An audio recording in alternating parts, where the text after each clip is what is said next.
But going to the gang culture, the gang side of the game, um, 1972, I entered into what we now know as the Kiwi side of it. There's the Damu and the Kiwi. The Kiwi would be the Crip side. Those are Swahili names that we use to define it. So in the tribal sense, the Kiwis were a group of individuals that assimilated in parks, blocks, alleys, and anywhere on any street corner.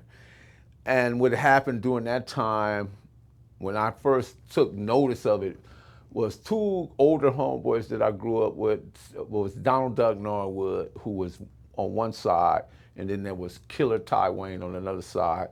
But Donald Duck Norwood was in a boys' home in Factor Brookings out in Banning, California with Bob Simmons. That's there he met Tookie, Buddha, Warlock, I can't think of everybody else's name, but it was a numerous of guys in the boys' home during that time. And what happened? They got kicked out of Banning, and they moved on a street called Pine. And round the corner from Pine was Oaks Park, where we all played Little League baseball. And it was on that day in the summer when I saw all these individuals assimilate in the park. And curiosity killed the cat always. Me being curious, I see this big, huge, humongous guy with the overalls and one strap, and he had the ace deuce pulled down with the matches going around, the chain earring hanging on the left. And I'm like, wow, this is interesting. As a kid, I'm 13, right? I'm looking at this.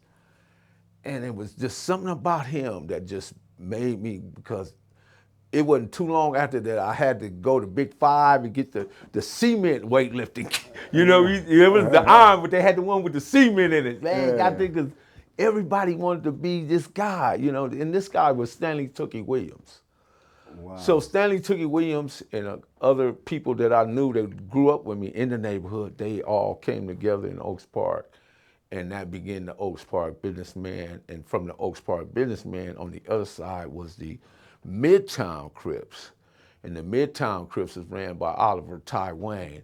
And at some point, when all that, for various reasons, we lost a couple of people. The person who actually created Santana was a guy named Kim Bullet Tate. Kim, he had a brother named Cookie, we called him Cookie Man, named Ken, and he had a brother named Bay Rob. Robert Franklin, and they were brothers. Well, Kim created the Santana, and what he did, he took Santana off the Ultimate Santana album, Carlos Santana. He looked at that album cover. You go look at it, the Ultimate Santana with all the colors and everything, and that's where the name come from. And he created it from there. And his first game, though, was the Cobras. He didn't like that. In order to be a part of Cobra, you remember the little cone incense? You had to put the cone incense on and let it burn down. If you moved, you couldn't be in the game. Damn. Yeah. And what's the name of his gang again? The first gang he named was the Cobras. The Cobras. But then it was just Santana is what everybody grabbed. Because we lost a couple of homeboys during that time. And that caused us to abandon the Midtown and abandon Oaks Park and become one under Santana. So Oaks Park was Stanley Tookie.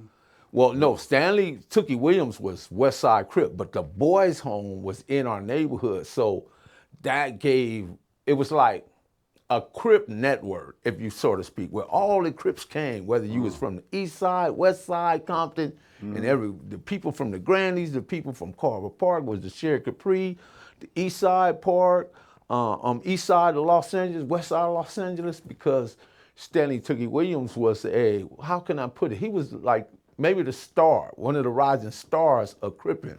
You know, this is during the time when they say Crips don't die, they only multiply. Okay. Yeah. So he was like the main star. Yeah, him and Raymond Lee Washington. You know, he's the creator of the Crips, of course. But when we have to look at it in the context, Crips was created by a youth, a teenager. So it was created from a childish mindset. It was mercurial. All of a sudden, it had this mood type to it, unpredictability to it, and it was childish. Now, where did the Because a lot of people say that the Crips started off almost like a LA Black Panther type move or community saving movement. No, that's not true. That's not true. That's not true at all. It started with Raymond Washington, who wanted to be a avenue. The avenues are no longer here. Back then, you had the Slossons, the Gladiators, the Avenues, the Rebel Rousers, Country Boys, and all these different people that pretty much formed their own different sets during that time. And I don't know if they even called them gangs, but we'll just call them tribes. Avenues was one. Raymond wanted to be an avenue. They rejected him. Matter of fact, he got into it with Craig Munson, who was the top avenue at the time. Craig Munson, the bodybuilder, he got into it with him. He went away and he created the Crips. Raymond started the Crips. Obviously, the Crips are still around and the avenues are not, so maybe, I don't know. Raymond had I don't think what the Crips are today, that ain't what Raymond envisioned. Because he actually had, he actually wanted us to have a seat at the table. Because during that time, you had Merritt Bradley, you had Rosie Greer, and you had Bob Simmons, who were all in control of some aspect. Bob Simmons controlled the boys' home to where a lot of these youths was whining because of bad behavior. Rosie Greer was part of Los Angeles. He was creating programs for youth because back then we had the CETA program, Watch WLAC, Teen Post, and all these different programs, right? Which are no longer here today. And then you had the mayor, who was a black mayor. And what they did was created what was called the Round Table. So Raymond wanted somebody that was a Crip to have a political office. In other words, be somewhere in the council so we can have a voice. Yeah. So, But obviously, Raymond went to jail. And I heard law enforcement say they might have made a mistake in sending the earlier head honchos of the guys that ran the Crips to prison too early because that left it open for the wild, chaotic individuals that now was like running things who may not had the emotional or the intelligence or the testicular fortitude or the emotional intelligence to actually oversee what was called the Crips. Wow. Now I want to get back to two things. Now, is Raymond Washington and Tukey Williams the same era? Yes. They both would be around about, if they were living now, they both would be around about 73. I think it was born about 53. Yeah, 53, 1953. Now, were they from opposing crews or were they united? Raymond Lee Washington started the Crips on the east side of Los Angeles. Next came the west side of Los Angeles. After the west side of Los Angeles came the Compton Crips. So it all went in succession. Again, Crips don't die, they only multiply. So you said the East Side Crips were the first Crips. Was the first. That was 1969. 1969. West Side Crips, what, 70, 71. 70. And that's Tukey, right? Yes. Now, was he a founding father of the West Side Crips? He was one of them. You can't just put him as you know, there's always Sweetback, there's always Melvin Hardy, and a couple of others that was there. How about Mike Conception? Mike Conception was a guy that was in it, but he may not be in it for the same reason that those guys.